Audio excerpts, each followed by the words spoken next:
All right, I'll get us started. I'm Catherine Cloyd. I'm an Oxford Borough Council member and chair of the Oxford Environment Committee. Next slide. Just to, if you're not familiar with Oxford, this map just locates the borough in relation to the Chesapeake Bay and identifies our watersheds. Next slide. I'm going to give you a little backstory before we get to our riparian buffer. In 2012, the Oxford Region Multi-Municipal Comprehensive Plan was adopted. The 6 member municipalities of the Oxford Region Planning Committee, or ORPC, are committed to working with residents and partner organizations to manage stormwater, protect drinking water, and preserve our watersheds. The ORPC holds monthly meetings to discuss subjects such as zoning amendments and the impact of developments. The meetings also serve as a forum for collaboration. Next slide. ORPC member municipalities are Elk Township, Lower and Upper Oxford Townships, East and West Nottingham Townships, and the Borough of Oxford. As you can see, we have many impaired streams in our region. Next slide. In May of 2015, regional organizations brought word of the 2018-2022 MS4 requirements to the ORPC. The Brandywine Conservancy used a NIFWIF grant to help educate ORPC members and to foster collaboration. Next slide. Oxford Borough submitted their first PRP in 2017, and that was rejected in March of 2020, last year. The solutions detailed in the PRP involved installation of baffle boxes at a cost of $400,000, and that was only going to cover part of the borough. So the final cost would have been more, but there weren't really any other workable solutions in the PRP. So we are currently working on revisions to that PRP. In January of 2020, a new slate of council members with a greener mindset were elected, and that's when our Environment Committee was also formed. One of the goals of the Environment Committee was to find greener ways to help the borough meet its MS4 requirements. We wanted to take a more holistic approach. Next slide. The EC immediately asked that borough engineers find a way to implement green infrastructure into a current borough paving project, resulting in rain garden bump outs. So on your left is the before picture, and this is a few days ago on the right. The bump outs are in, but we do not have our rain gardens in yet. We're awaiting bids from engineers to complete the rain gardens. Next slide. The new EC was also beginning to collaborate with the Regional Volunteer Environmental Advisory Council, or EAC, at this time. Next slide. The EAC had already been working on outreach efforts with their very successful First Friday tabling events held in downtown Oxford. And of course, that was pre-COVID, and we hope to get back to that as soon as possible, because these were great. As you can see, the kids really loved it. Next slide. The EC worked with the EAC to apply for a Chesapeake Bay Trust Green Streets, Green Jobs, Green Towns, or G3 conceptual planning grant. Next slide. Through the grant writing process, EC members began to learn about regional partners. Some of our partners wrote letters of commitment in support of our grant application. Next slide. The contacts formed at this time were incredibly helpful when the EC and EAC wanted to complete plantings at the borough parking garage. The planting was accomplished with the help of Penn State Master Gardeners, Master Watershed Stewards, EAC and EC members, the Borough Public Works Department, and local volunteers. Next slide. Through our new network of contacts, the EC and EAC learned of a possible opportunity to have the Alliance for the Chesapeake Bay install a riparian buffer in the borough. Ryan Davis of the Alliance toured 3 sites and decided all 3 could be completed. The first site was planted by volunteers from the Master Watershed Stewards, Master Gardeners, EAC and EC members, Borough Council members, and Borough residents. Next slide. And that is a before picture and some of the volunteers working on the planting. Next slide. The other two sites were planted by Alliance contractors. Next slide. And can you see my cursor? No. Nope. Okay. Sorry. No problem. I just wanted to point out the locations of our plantings. One was done at the headwaters. The one on the right of the screen, outlined in orange, thank you, is that was the one that was done by volunteers. That is at the headwaters of Little Elk Creek, which is right in the borough. And the one at the top left is at the beginning to a development in the borough. And then the one on the bottom left is at our Public Works Department. And these were all done on borough property. Next slide.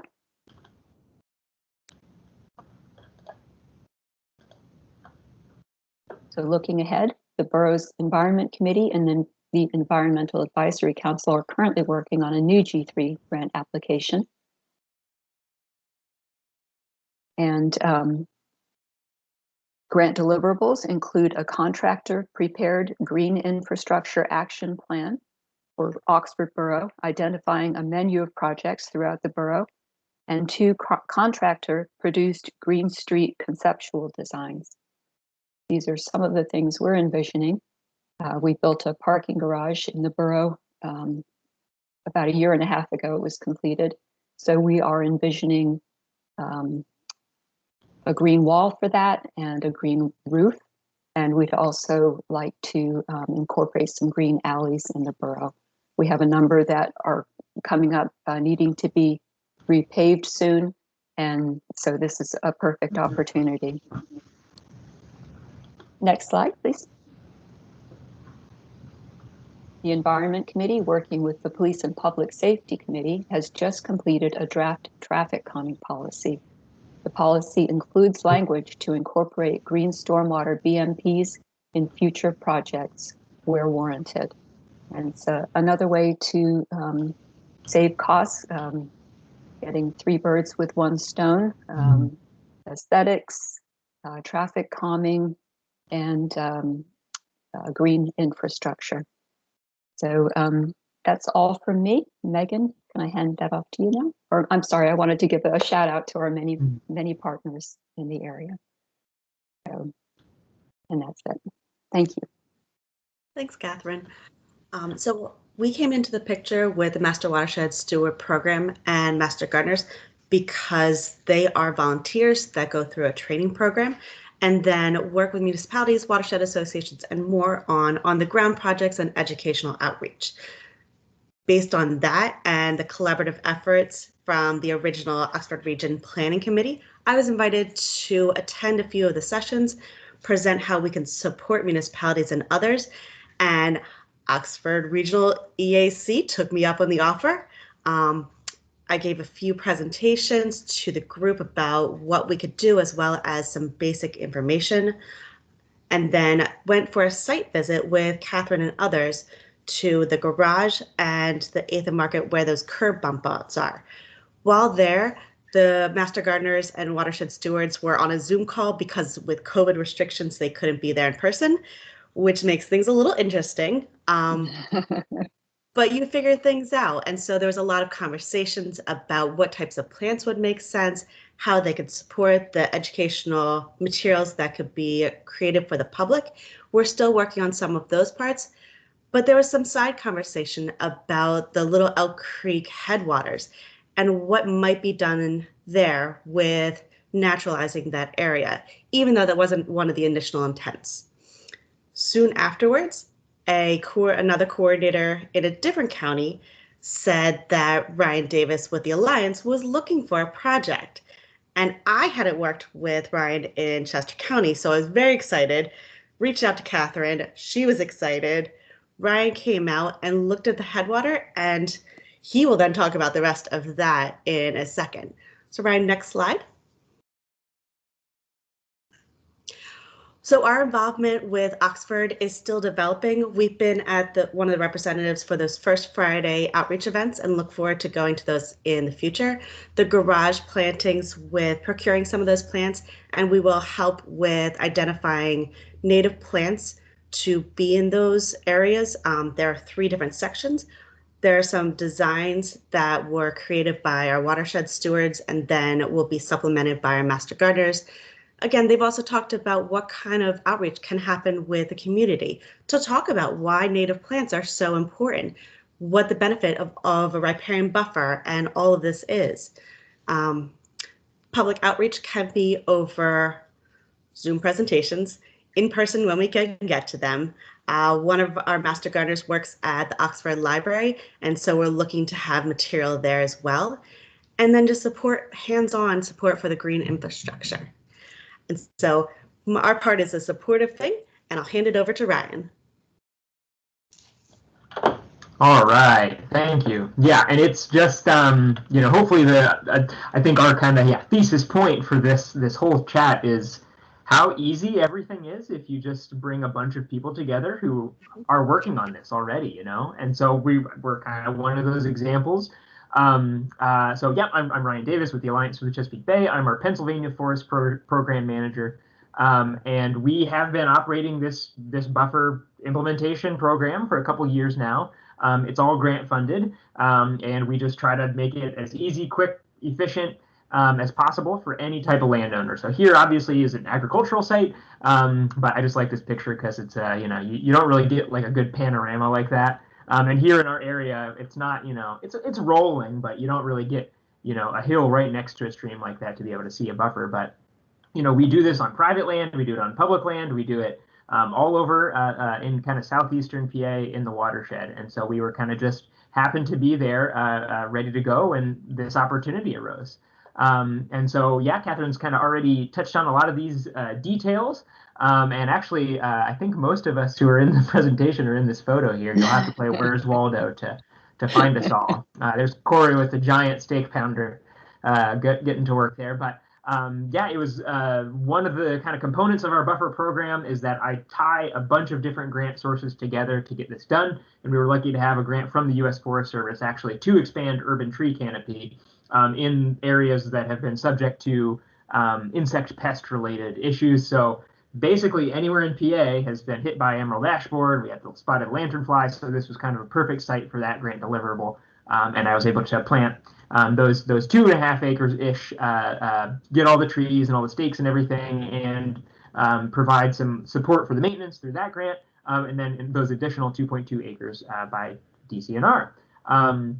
And I believe I've already cut a check to the borough, just to the Works Department to be able to do that work. And so again, we kind of try to keep it as efficient, easy as possible, and as kind of beneficial for everyone as possible. We never want to sort of kind of dump obligations onto folks. We want to make this easy. We want to make it a beneficial thing for everyone, from the neighbors to the public works guys who have to mow around these things.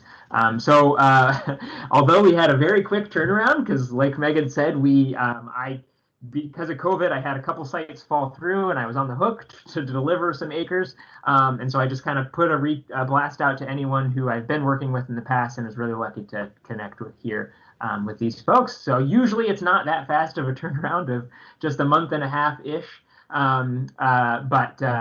Really just a couple months, 3 months, 4 months out is oftentimes enough notice for us to be able to get stuff done. So again, we really try to make it as quick and easy as possible. So now I'll pass it off to Corey.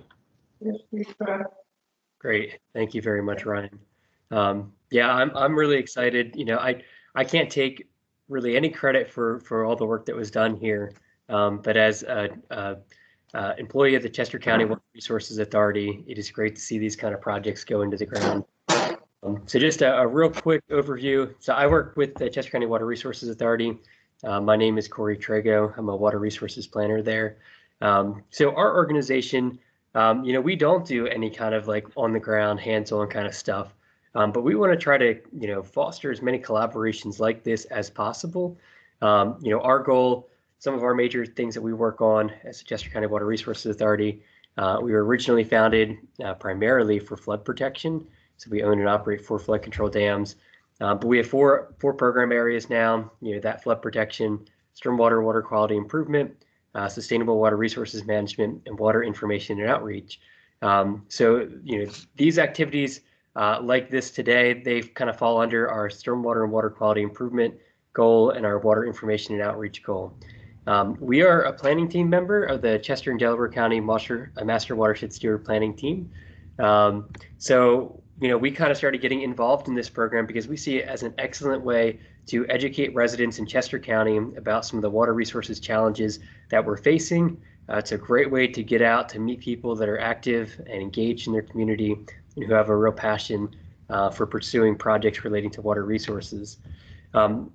I've been with the county for less than 2 years, but in my short amount of time here, I have really seen the initiatives that stewards have taken to get out there and to actually help put projects on the ground. So not only this project at Oxford, but they've done riparian planting projects and live stake projects in several Chester County municipalities, including East Coventry, New Garden Township, Kennett Township, East Pikeling Township. They're also really involved in things like local EACs.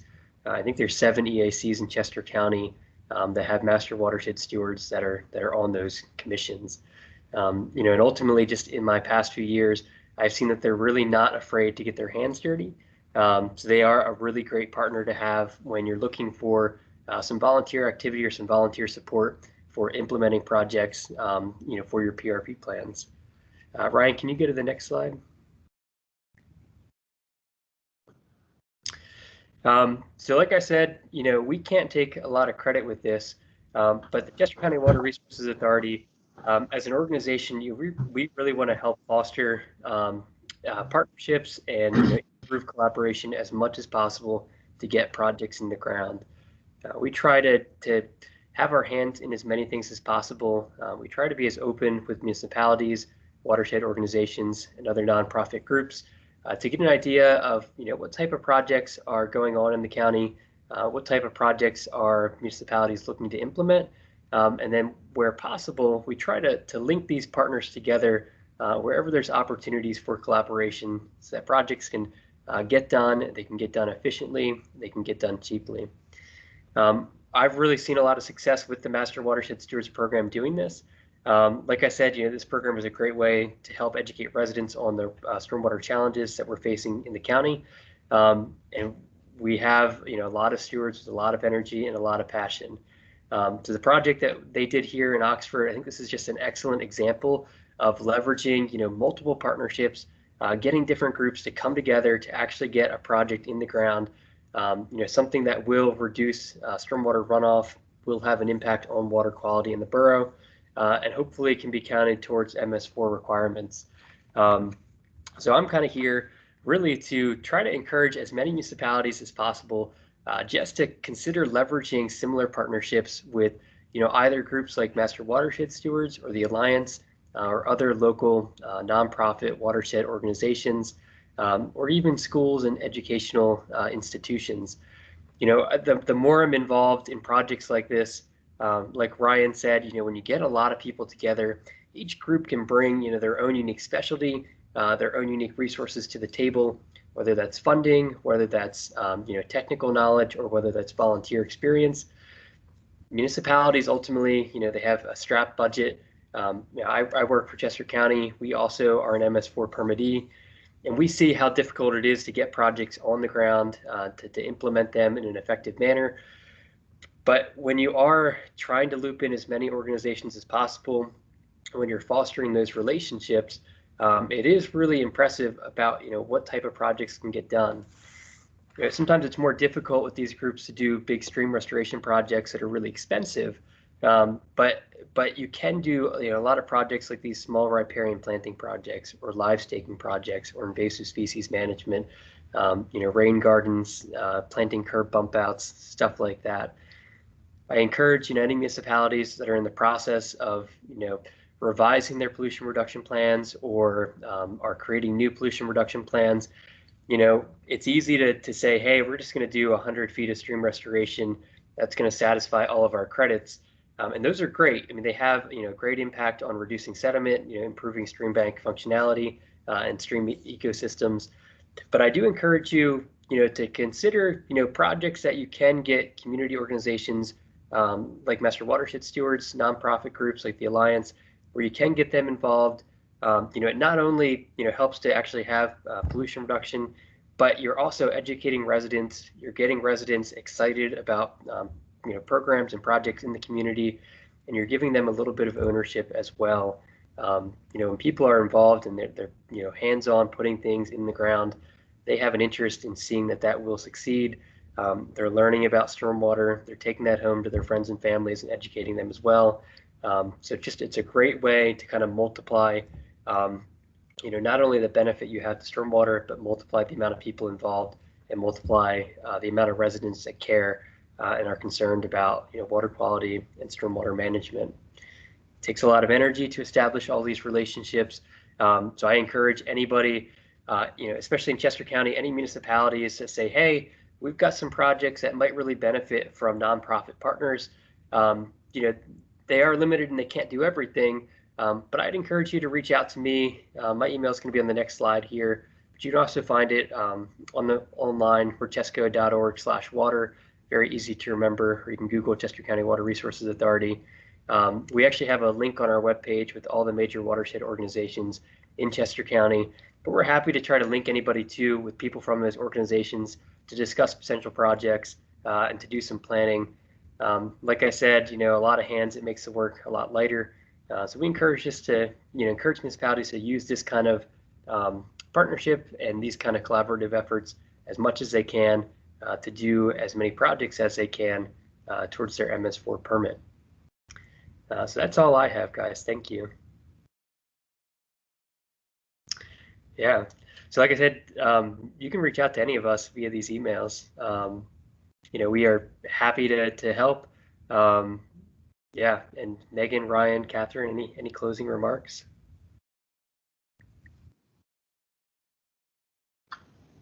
I just wanted to mention something else that came about as a result of the riparian buffer planting and the future rain garden. We got in touch with a professor at Lincoln University to ask her if she had any students who might be interested in working on doing some educational signage for us. And so we are currently working with some students to do that. And she actually obtained a grant to do water sampling. So she'll be doing they'll be taking water samples this spring before the rain garden goes in, and then they'll be keeping track of it. So just another thought, something else, another way to bring in, if you have a local university or college, another way to bring in more people. Well, that was a great presentation and an impressive array of partners, including the American Mushroom Institute. I don't know how you guys rated having them in the neighborhood, but that's the first time I've seen them as a partner on an MS4 project, I have to say. If anyone has any questions out there, please do type them in the chat box. In the interim, I just wanted to provide an opportunity for Ryan and for Megan. The Alliance for the Chesapeake Bay, I've seen that name come up several times as partners on watershed projects. Penn State Master Watershed Stewards as well. Ryan and Megan, if you would just talk a little bit about the kind of other projects that you guys might be involved in.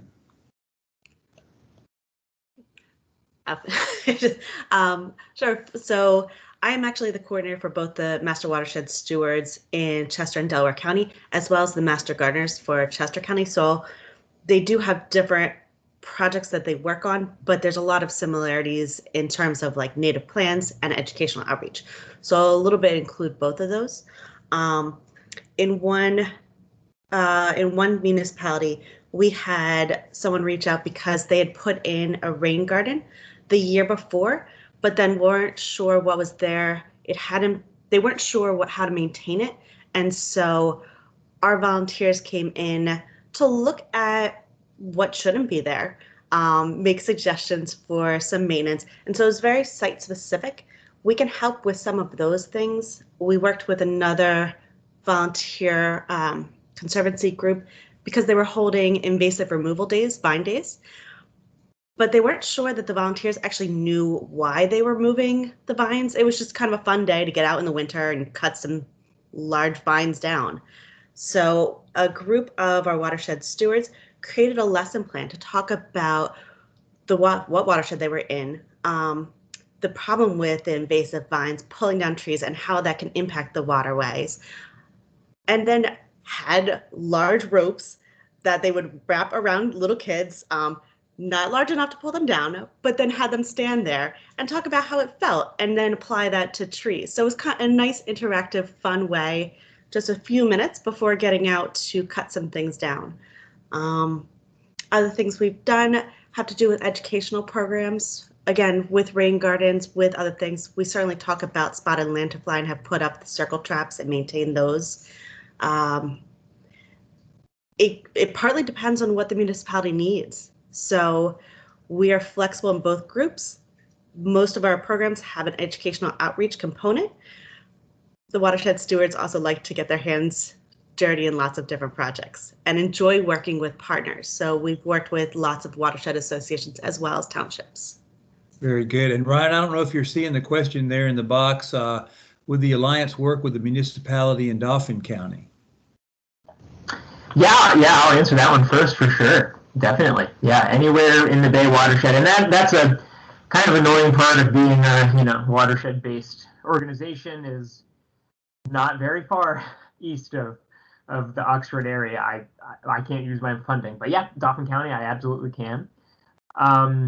So we do a lot of education and outreach stuff too, but lately because Master Watershed Stewards, Master Naturalist chapters are kind of popping up more and more, we're teaming up with them for a lot of our kind of education and outreach sort of stuff around these topics. But we do a lot of different stuff at the Alliance. We have some green infrastructure people here in our Lancaster office. We have a lot of agricultural conservation work that we do. I would say our bread and butter is our ag programs right now, where it's kind of similar to this, of just very flexible a la carte kind of funding of like, hey, farmer, what do you want to do? You're in our priority watershed. We have money to cost share it. Bang, get it done. Keep rolling on to the next one. And that's kind of how we run our reforestation programs too. Very similar concept of somebody has land, they want to turn it into woods.